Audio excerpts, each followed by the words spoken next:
Life start అయినప్పటి నుండి రీతు ఎవరితోని మాట్లాడడం లేదు. అసలు ఏమైందో తెలియడం లేదు. ఇక రీతు అయితే డేమన్ పక్కన ఉన్నప్పటికీ తనని పట్టించుకోవడం లేదు. డేమన్ మాత్రం తన వెంటే తిరుగుతూ ఏమైంది అంటూ అడుగుతూ ఉంటాడు.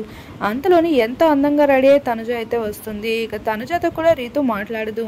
ఏమైంది, అసలు ఏమైనా అయ్యిందా అంటుంది. ఇక వారిద్దరూ డేమన్ రీతులు మాట్లాడుకుంటున్నారని అనుకున్న తనుజ ఇక నేను వెళ్తాను, మీ ఇద్దరు మాట్లాడుకోండి అయితే పని చేసుకుంటూ అంటుంది. అయితే రీతు ఎప్పటి నుండి బ్రతిమలాడుతున్న డేమన్తో మాట్లాడకపోవడంతో తానే వెళ్ళిపోతా అంటాడు. ఇక రీతు తనుజలు గిన్నెలు తోముకుంటూ ఉంటారు. ఇక రీతు ఏమైంది అంటూ తనుజ అడుగుతుంది. చెప్తాను నీకు ఏం జరిగిందో అంటూ రీతు అంటుంది.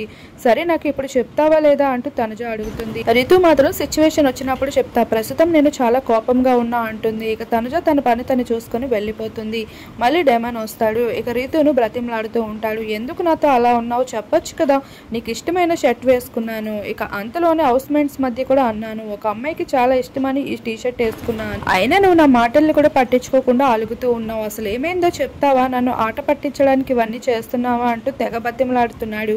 కానీ రీతు మాత్రం బతిమలాడించుకోవడం తప్పించి ఒక్క మాట కూడా ఏం జరిగిందో చెప్పడం లేదు.